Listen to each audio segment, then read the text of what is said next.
Success is not a milestone. It's a never-ending race for perfection. Denver, the scent of my success.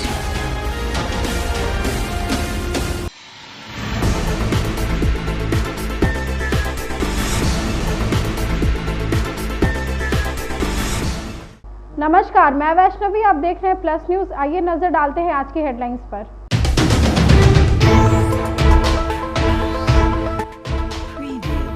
प्रधानमंत्री नरेंद्र मोदी 7 अप्रैल को नवादा में जनसभा को संबोधित करेंगे।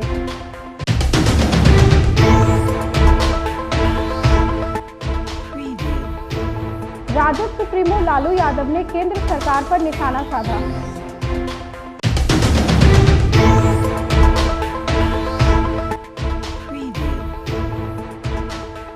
जनसभा को संबोधित करते वक्त पप्पू यादव भावुक हुए।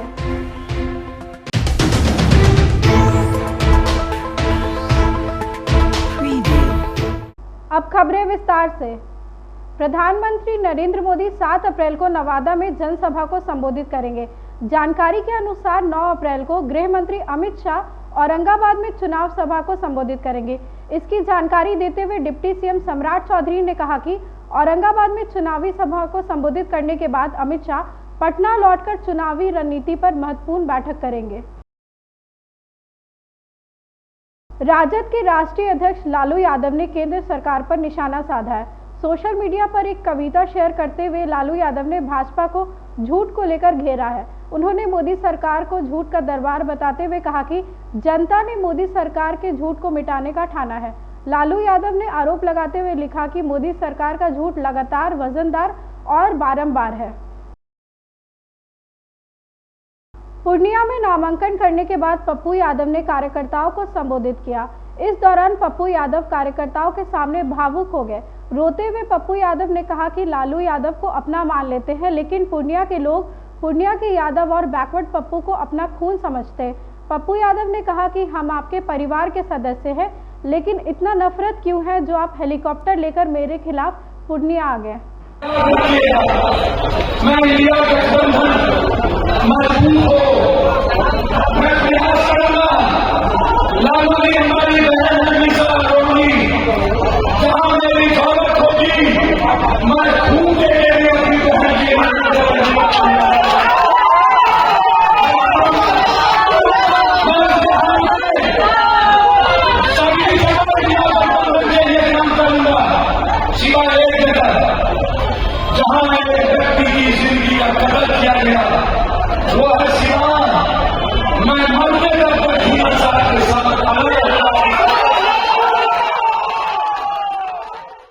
भाजपा प्रवक्ता प्रभाकर मिश्रा ने भ्रष्टाचार पर निशाना साधा।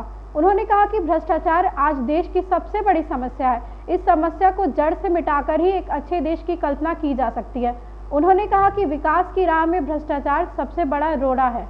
एक सुंदर सुशिक्षित समाज और देश की कल्पना की जा सकती है।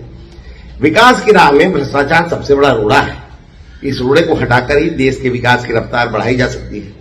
यह भी साबित हो चुका है कि भ्रष्टाचार और परिवारवाद के बीच चोली दामन का संबंध है। जिस दल की जड़ में परिवारवाद है, उसकी शाखाओं पर भ्रष्टाचार खूब फल फूल रहा है। जो परिवारवादी दल हैं, उनके नेता भ्रष्टाचार में आकंठ डूबे हैं। ऐसे में अपरिहार्य रूप से इस चुनाव में भ्रष्टाचार और परिवारवाद बड़ा मुद्दा होना चाहिए। राजनीतिक सुचिता के लिए यह भी जरूरी है। यह भी जरूरी है कि राजनीति में कौन कैसा है, इसकी समझ जनता को हो। पीएम मोदी राजनीतिक सुचिता के हमेशा पक्षधर रहे हैं, इसलिए वे चाहते हैं कि जनता के सामने नेताओं का असली चेहरा आए। जनता को उनके कारनामों के बारे में जानकारी होनी चाहिए, तभी वे अपना सही जनप्रतिनिधि का चुनाव कर पाएंगे। इसके लिए नई पीढ़ी को यह जानना जरूरी है कि बिहार में 2005 के पहले के हालात कैसे थे। जिस जंगल राज की बात की जाती है, वह जंगल राज कैसा था। बिहार के नेता प्रतिपक्ष तेजस्वी यादव ने एक बार फिर सोशल मीडिया पर पोस्ट कर बीजेपी पर निशाना साधा है। इस बार तेजस्वी यादव ने एक वीडियो शेयर कर कहा कि भाजपा का लक्ष्य संविधान परिवर्तन है। तेजस्वी यादव द्वारा जारी वीडियो में मंत्री प्रेम कुमार की मौजूदगी में एक बीजेपी कार्यकर्ता के द्वारा संविधान को बदलने की बात कही जा रही है। इसी वीडियो को शेयर करते हुए तेजस्वी यादव ने कहा कि बिहार सरकार के वरिष्ठ मंत्री प्रेम कुमार संविधान बदलने की कस्में खा रहे हैं।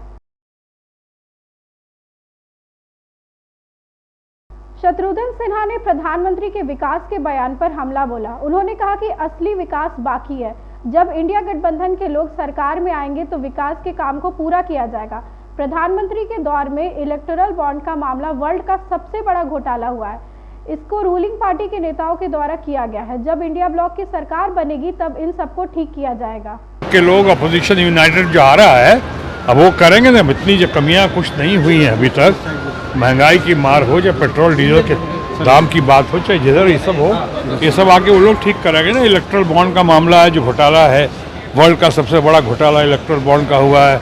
माननीय प्रधानमंत्री जी के दौर में आया, इनके रूलिंग पार्टी के हमारे दोस्तों की मदद से इन सब का निपटारा होगा ना। इन सब का ठीक हिसाब किया जाएगा, सब ठीक हो जाएगा आने वाली सरकार में। और वो सरकार होगी यूनाइटेड अपोजिशन की, वो सरकार होगी इंडिया ब्लॉक। सर, विपक्ष के तमाम नेता एकजुट है, ममता बनर्जी भी है, पर प्रधानमंत्री नरेंद्र मोदी भ्रष्टाचारी लोग बता रहे हैं। अरे वो तो बता रहे, बेचारे बौखलाए हुए हैं, घबराए हुए हैं।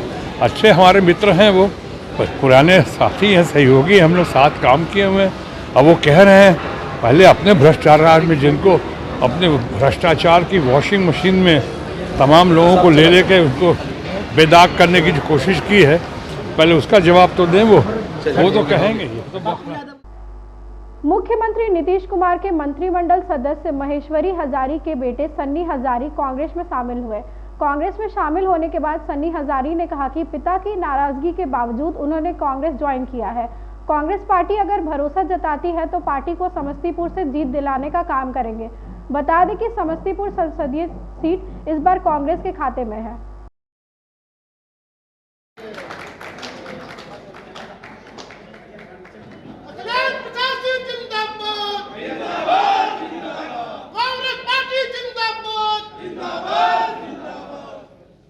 करने के लिए आया हूं और बजाते जो मौका मिलेगा मुझे संगठन में मुझे काम करने का जो दिया जाएगा, भले चुनाव लड़ाए चाहे नहीं लड़ाए, मैं संगठन से जुड़ गया हूं और आगे भी मैं काम करते रहूंगा, संगठन को मजबूत करूंगा। लेकिन समस्तीपुर सीट को लेकर आपने इंटरेस्ट दिखाई है, कहा है कि आप वहां से कैंडिडेट बनाएंगे। जरूर दिखाए हैं, चूंकि मैं वहां का हूं, मैं संगठन से जुड़ गया हूं, तो मैं चाहूँगा कि मेरा संगठन वहाँ से मजबूत हो और इसलिए मैं चाहा हूँ कि क्योंकि मैं लगातार वहाँ से मेहनत करते आ रहा हूँ। अगर आपको टिकट मिलता है तो अशोक चौधरी की बेटी होगी, चैलेंज देखते हैं?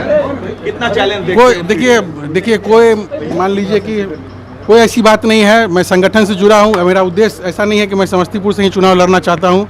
मुझे यदि मौका देती है तो मैं काम करूँगा और नहीं तो मैं संगठन को मजबूत करूँगा। भाजपा प्रवक्ता अरविंद सिंह ने लोकसभा चुनाव को लेकर अपना बयान दिया। उन्होंने कहा कि प्रधानमंत्री अपनी सभाओं में परिवारवाद पर जमकर प्रहार करते हैं। उन्होंने प्रधानमंत्री के बयान का समर्थन करते हुए कहा कि प्रधानमंत्री ने बिल्कुल ठीक कहा है। वहीं राजद पर हमला बोलते हुए कहा कि ये लोग परिवारवाद की राजनीति कर जनता को भ्रमित करते हैं। ये सब पार्टियों का आंतरिक लोकतंत्र समाप्त हो चुका है। 26 साल से राजद के अध्यक्ष हैं श्री लालू प्रसाद जी, परिवारवाद का प्रकाष्ठा पार कर चुके हैं। सपा, कांग्रेस, राजद, ये सब लोकतंत्र खतरे में डालने वाले लोग हैं। ये परिवारवाद के पोषक हैं और ये लोकतंत्र की बात करते हैं। इनको शर्म आनी चाहिए कि परिवार से बाहर ये लोग निकलते नहीं है और जनता को दिग्भ्रमित करते हैं। और मौका जब भी मिलती है तो AG, 2G, जीजाजी, चारा घोटाला, कतरा घोटाला और घोटालों पर घोटाला, और अब तो महागठबंधन में भी घोटाला। तो घोटालों में घोटालों का ये सम्राट हैं लोग और जनता को और राज्य को खोखला करने का काम करते हैं। लालू जी के समय में सड़क कहाँ थी और खेत कहाँ था इसका पता नहीं था, जंगल राज था, आतंकवाद था, ये सब के ये लोग परिचायक बन गए हैं। इसलिए माननीय प्रधानमंत्री जी ने जो कहा वो सच्चाई का बयान किया है। पटना साहिब लोकसभा क्षेत्र की जनता वर्तमान सांसद रविशंकर प्रसाद के खिलाफ विरोध प्रदर्शन कर रही है। बख्तियारपुर से पटना साहिब विधानसभा तक विरोध में पोस्टर लगाए जा रहे हैं, दीवारों पर पेंटिंग की जा रही है। क्षेत्र का विकास नहीं होने के कारण लोगों ने इस बार वोट का बहिष्कार किया है। जनता ने रविशंकर प्रसाद को लापता घोषित कर 5 लाख रुपए का इनाम रखा है। आइए देखते हैं कि पटना साहिब की जनता क्या कह रही है। रविशंकर प्रसाद जी का बैनर लगा हुआ है। रविशंकर प्रसाद जी यहाँ से जीत के गए।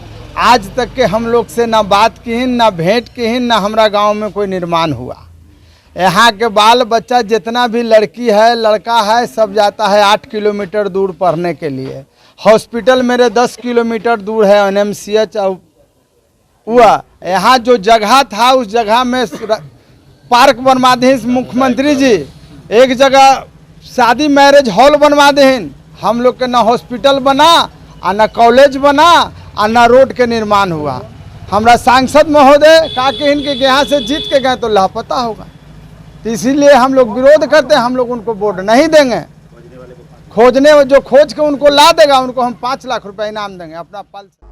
इस बार बिहार में गर्मी का भीषण प्रकोप देखने को मिल सकता है। इसको लेकर बिहार आपदा प्रबंधन विभाग की तरफ से अलर्ट जारी किया गया है। आपदा प्रबंधन विभाग के अपर मुख्य सचिव प्रत्यय अमृत की ओर से जारी निर्देश में शिक्षा, स्वास्थ्य समेत सभी विभागों को अलर्ट रहने को कहा गया है। जिलाधिकारी अल्प अवधि के लिए स्कूल बंद कर सकते हैं। वहीं स्वास्थ्य विभाग को लू से पीड़ित व्यक्तियों के लिए आइसोलेशन वार्ड की व्यवस्था करने का निर्देश दिया गया है।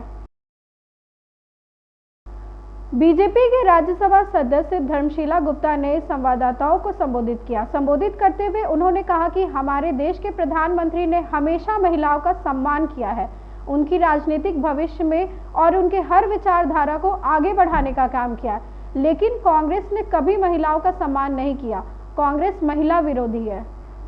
व्यवहार, राजनीतिक सोच बिल्कुल महिला विरोधी है। इसलिए भारतीय जनता पार्टी की महिला आबादी, नारी शक्ति, देश की नारी शक्ति राजा रामपाल को छोड़ने वाली नहीं है।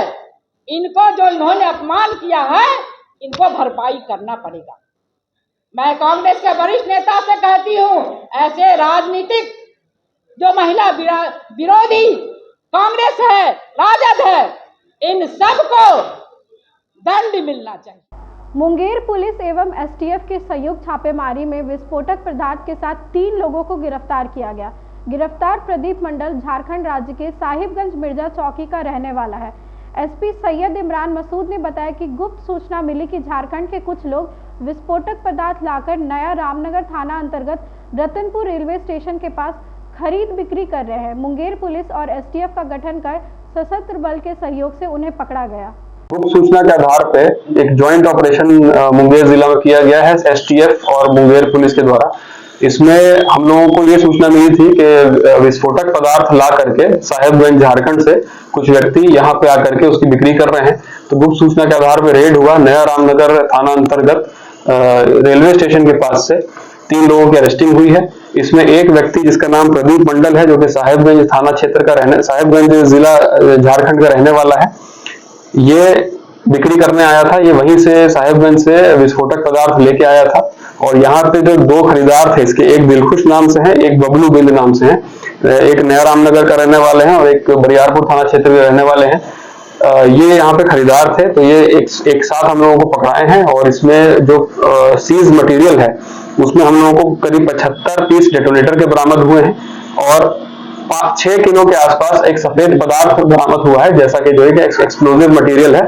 और 2 मोबाइल फोन बरामद हुए हैं इसमें। इसका हिस्ट्री ये है कि ये लोग पहले साहेबगंज में रह करके ईंट गिट्टी का काम ये लोग करते थे, पहाड़ तोड़ते थे इससे ब्लास्ट करके, और वहां पे ये लोग गिट्टी है इसको बेचते थे।